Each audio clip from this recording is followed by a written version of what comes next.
All right, hey everybody, welcome to episode 5 of I've Got Questions for Alicia Anderson. Alicia was our guest preacher, teacher this week, and she taught on the 4 non-negotiables of dating. If you didn't check, if you haven't seen it, haven't listened, please click the link below and go check that out. It is, I've said, I'm on record, Alicia, with other people, even here in the office, saying, all 4 are things I needed to know in middle school, and if I'm being honest, high school and in my 20s. Yeah, absolutely. I wrote them for myself at 18. Yeah, a letter to myself. Yeah. So Alicia is the youth pastor at Roseville Covenant in Roseville, Minnesota. And thank you so much for speaking, teaching to our community this week. Yeah, it was fun. It was fun to do. Cool. Well, hey, every week we get questions from our middle and high schoolers for the person who taught. And so we have a few questions, and you're cool if we just jump in? Yeah, let's do it. All right. So the first question we have is you talked about 4 non-negotiables in dating. Were there any runners up for your top 4? Anything that didn't quite crack that top 4? I mean, probably a lot, but I think one of the other ones would have been, it kind of goes along with the 4th one, which is don't isolate yourself. But I think it's a pretty non-negotiable that you shouldn't be in a relationship with someone who no one else in your life likes.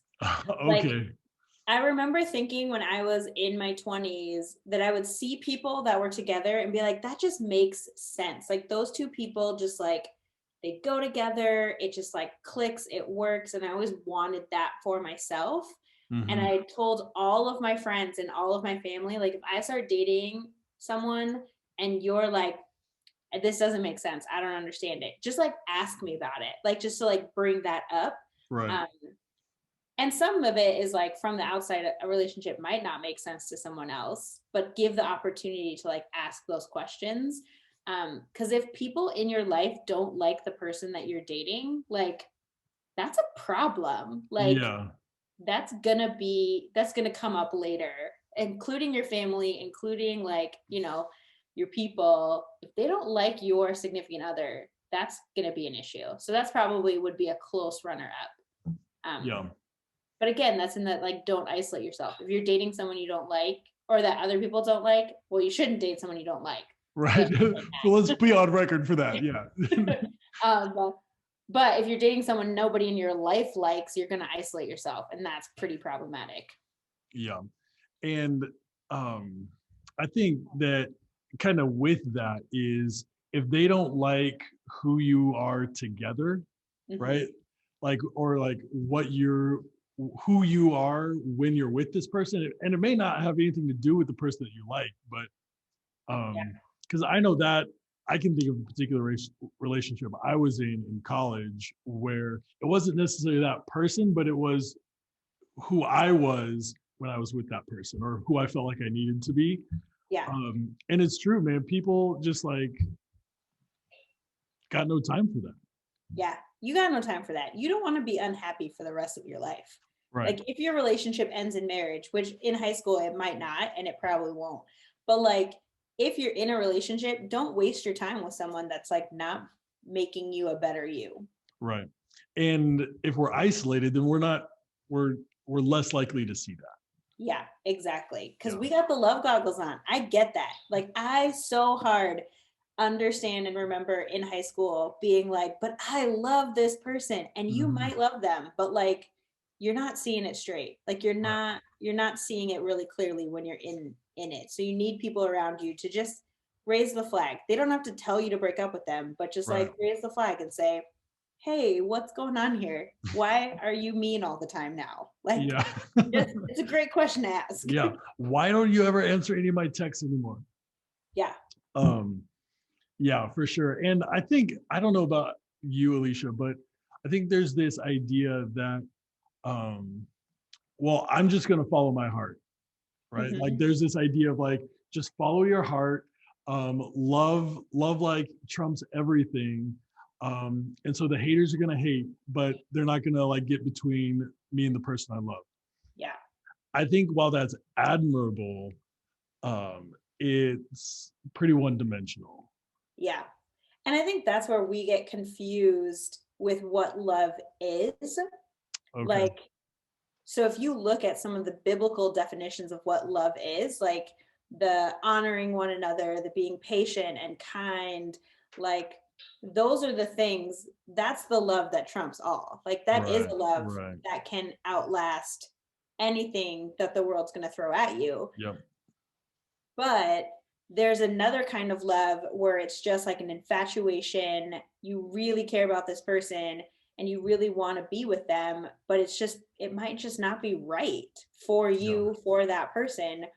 And we romanticize that idea that like love has to trump all. And it's like, Mhm. I mean, it does, but also like take a closer look a little bit at what you're calling love. Yeah. Because love shouldn't make you a worse person. I mean, I Right. don't think so. Like God is love. God doesn't Yeah. make you a worse person. Yeah. Yeah, for sure.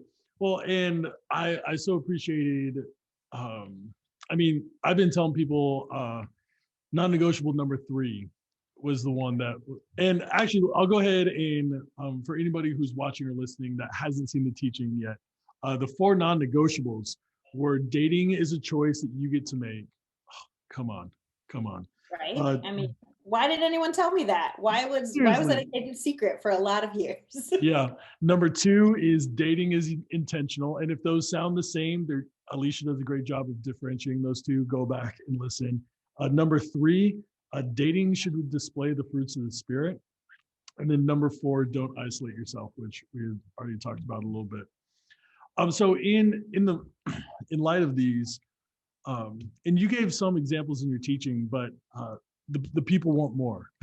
What are some examples of how the fruit of the spirit are shown in relationships, or maybe like from your experience? Yeah. Um, so I mean, one of them that I wanted to take the time to like deep dive into, but just didn't because I talk a lot and you don't want your teaching to be 35 minutes. But the fruit of the spirit of self-control, Mm-hmm. one of the things that I think is really interesting about relationships is that we think about self-control only in the like physical part of your relationship, what you can Right, and cannot do. right, Um, but when you think about what it looks like to honor your significant other, and honor your commitments to people outside of your significant other, like mm-hmm. self-control comes in with those things as well. Right, Um, one of the things that when my husband and I first started dating was really important to us was the way that we spoke about one another to our mutual friends and to okay, our non-mutual friends. okay, Because there's this tendency sometimes where we're in a relationship and to like exaggerate the things that your significant other does that annoy you. And we had just seen a lot of our married friends who talked really negatively about their spouse in a like right, way to get some laughs. And I just don't know that that's honoring. Like, I don't think that's right, honoring to the person that you are with. And so I am a person that shares like my whole life with anyone that will listen to me. Like I just am a very open book. My husband is a very more introverted, more private person. And so we had to have conversations early on about what about our relationship he was willing to let me share with other people. And I had to learn a self control in order to honor him, and honor our relationship, that there were things about our relationship and our conversations that he didn't want me just like blabbing my mouth to anyone that will listen right, because they were right. parts of his story, Yep. that aren't mine to tell. And he can choose to tell those things. So that's one, I mean, that's one of the pieces. But if you look at all of those fruits of the spirit, I think any relationship that we're in should bring those out. Love, joy, peace, gentleness, like the way that we talk to one another, the way that we choose to fight. Um, Mm-hmm. no relationship is without fighting. Like Right, if you think you're going to be in a relationship and you're never going to disagree with that other person, you probably need to take some time and not be in a relationship, because Right. it's just not going to happen. And so Right. how you disagree, how you fight, um, is important, because Yeah. you're going to disagree, and you need to be able to stand up for yourself, in a way that's gentle, and caring for the other person. So those are like some specific examples. I feel like I have one for like every one of them. Right. Um, and Well, I did go. share. Go ahead. I was just gonna say you could go ahead and write that book. Right. We'll read it, because I mean this is like such the most, what I loved about you using the fruit of the spirit is that it's such an exhaustive like list, right? Like there's no part of my relationship with my wife, but also with my kids, with my coworkers. Um, I mean, I'm not dating my coworkers, but I'm still in Right. relationship with them. So like evaluating like is our my relationship with my kids like propagating goodness? Hmm. Like, oh man, that's, and I think for me that was one of the things I was reflecting back on from the list of, would the people around me when I was dating before I met Christina say that our relationship brought more goodness to the spaces that we were in? Yeah. I would say probably not so much. We probably sucked more of the attention out of the room.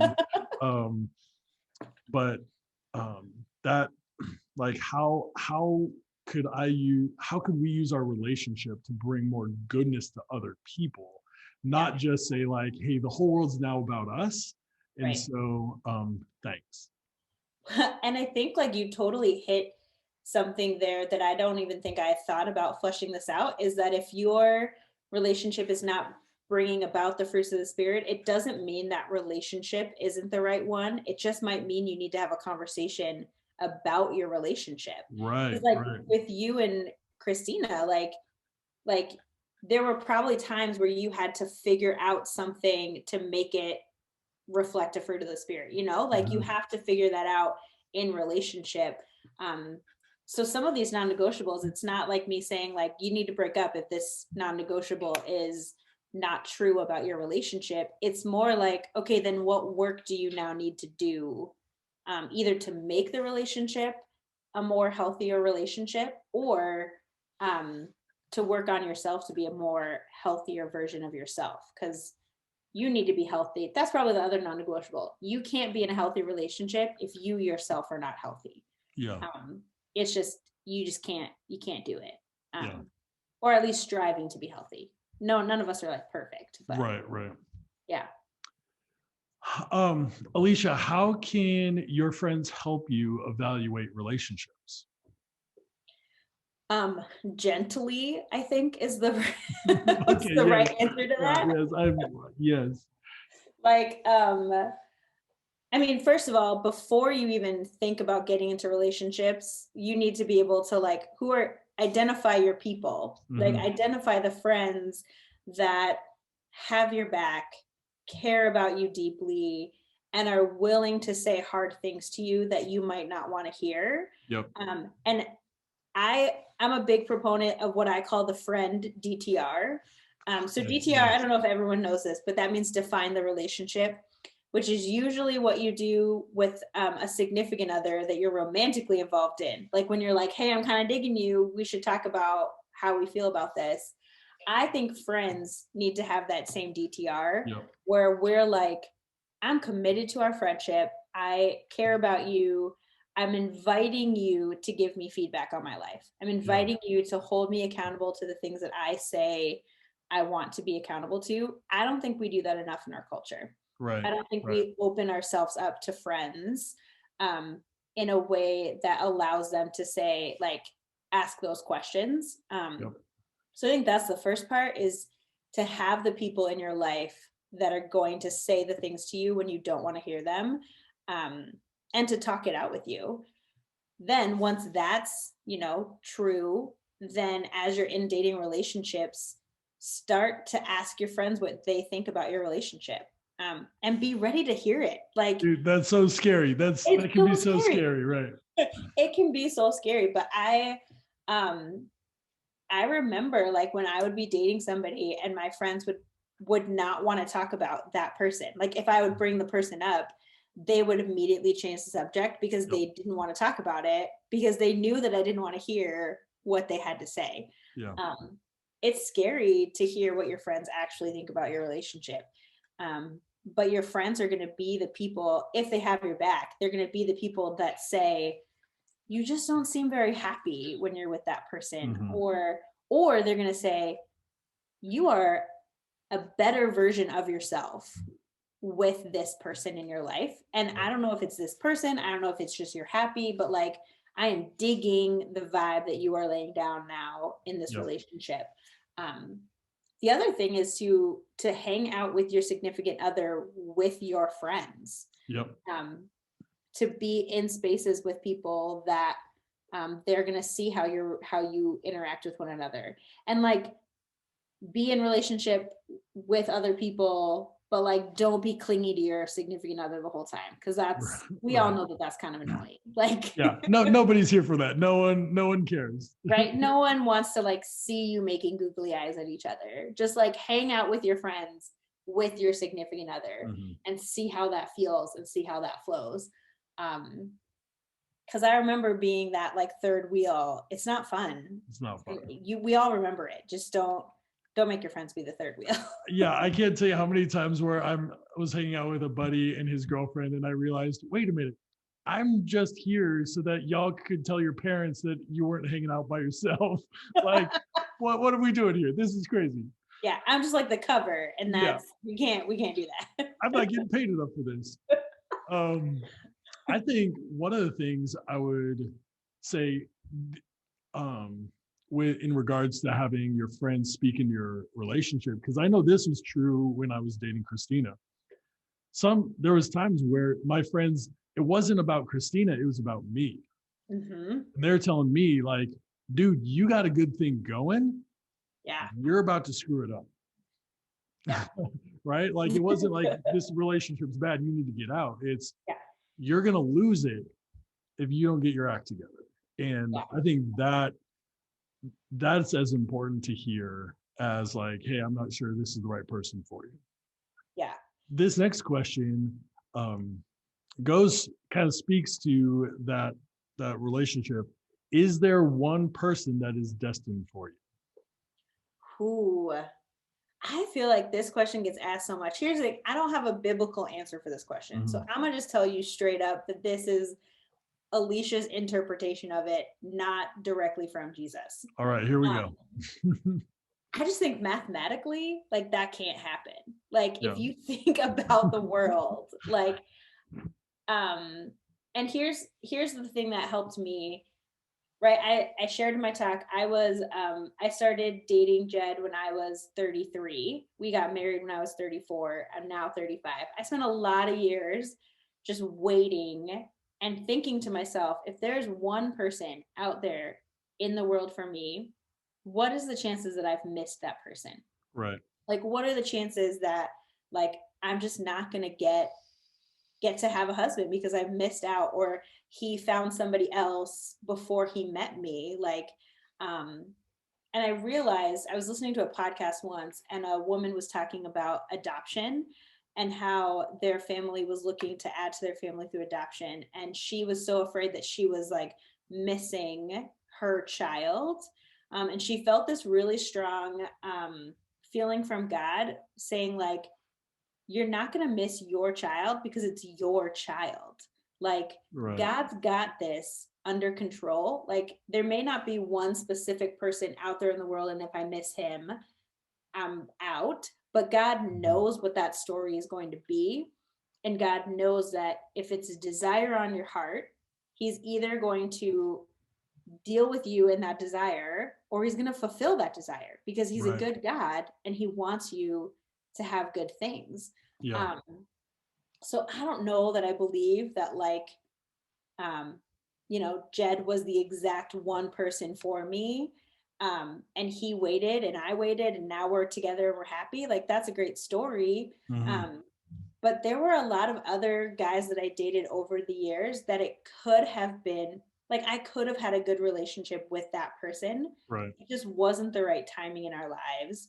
Um, I could have had a good marriage with them. We just weren't lined up at the same time. Right. Um, and maybe you can interpret that as like that, then that wasn't my one person. I Yeah. think when we ask the question, is there only one person, we're putting too much pressure on every relationship we get into. Right. Because you're going to constantly be asking, is this the one person in the Yeah. world for me? Yeah. God created a lot of people, and a lot of people are really great and could be in a really good relationship with you. Yeah. It's just a matter of like, I think it's just a matter of when you're ready, when they're ready, and if the two of you are going to choose to be together and choose to work on your relationship. I think Yeah. that's what I believe. We'll Yeah.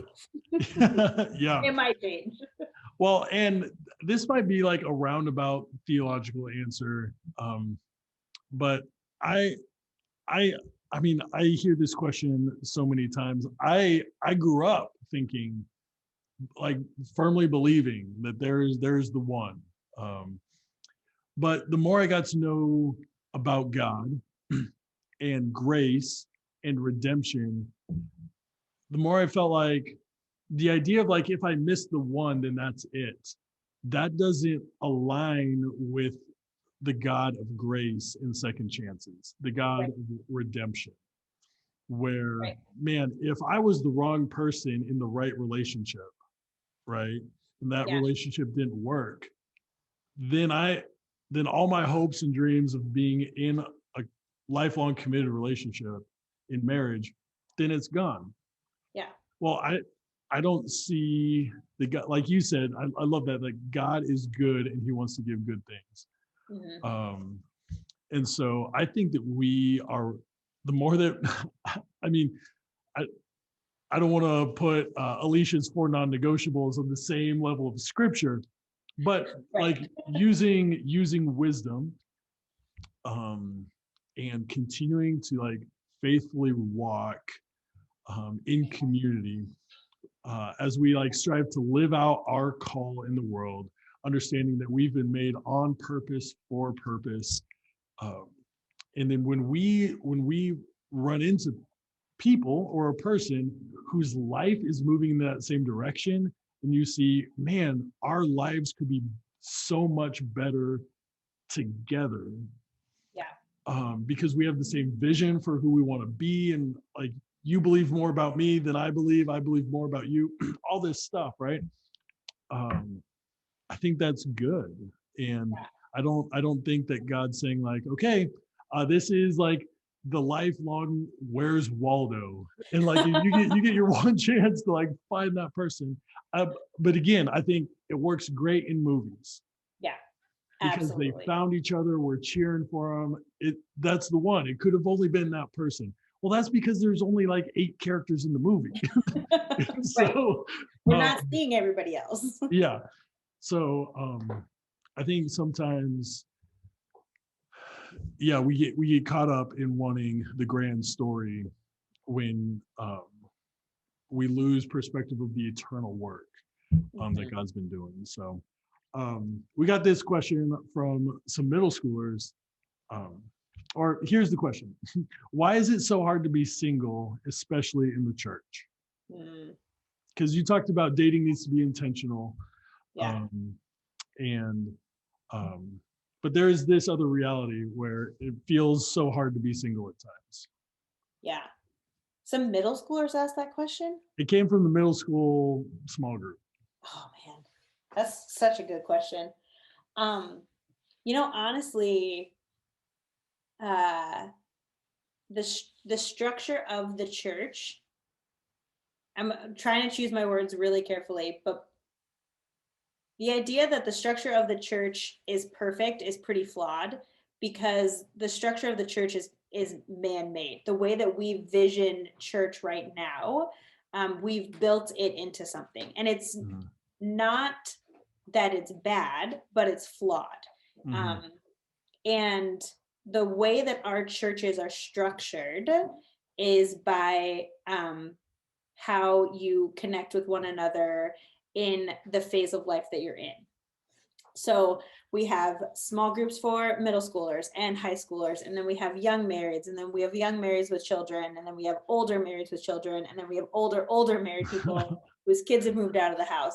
But we have structured church to be a family system. Like it thrives, the family system thrives in church. There's not room for the single person. And I think you can look all the way back to like, you know, the 70s and 80s and 90s and the books that were written about love and marriage, and this idea that you had to find your perfect soulmate by the end of Bible college in order to live a long and healthy and happy life. And it worked for a lot of people. A lot of people have found their person at the age of 20 or 21 or 22, have gotten married and lived that life. But statistically, we're seeing now that people are marrying later, and we're seeing more single people present, and the church is we're just not set up for it. And so I don't know that I have the answer to why it's so hard in the church, because I think in reality it's because the church isn't set up for it. Right. But I feel the pain of, it's hard to be single in the church. It is hard to be the person who hasn't found somebody, or I think in some ways even worse, to be someone who's not interested in being married. Right. There are people who feel called to singleness, and that they're not interested in tying their life up to another person at all. And so where's their spot in church to be and I mean, I could deep dive in this so hard because there's also this whole, like, we don't know how to be friends with people of the opposite gender, and that makes life really hard. It's either like love or it's nothing, and all of those things are hard. Right. And we have to figure out a way in the church to basically to be better at that. Right. To leave space for single people, to I did a blog series on being single in the church and it being so hard on my blog. What's funny about it is that by the time I ended the series, I was starting to date my husband. So okay. It was a weird, like, I did this like whole 4-part series on like what we as single people needed to do, what married people needed to do with their single friends, and then how the church as leaders in the church, what we need to do to make room for people that are single. And I feel like I want to revisit that and write this book about it, because it's hard. We need to be better at it. I mean, Paul said it's better to be single because then you can devote more of your life to Jesus. And I liked being single. Like, I'm not going to pretend like being single until I was 33 was the best thing of my life, but it wasn't the worst thing of my life. I got to do a lot of things that I don't think I would have done if I was married to somebody else. And I was having to run my vision for my life through somebody else's life as well. Right. And I think we need to take that pressure off of people. Like, you don't have to find your significant other in high school or in college or in your 30s. You know, I think we need to be better at, as a church, we need to be better to say, celebrate your singleness, but not like in a way that we're like, the single people have to do all the work at church because they don't have a family. Like, that's not it either.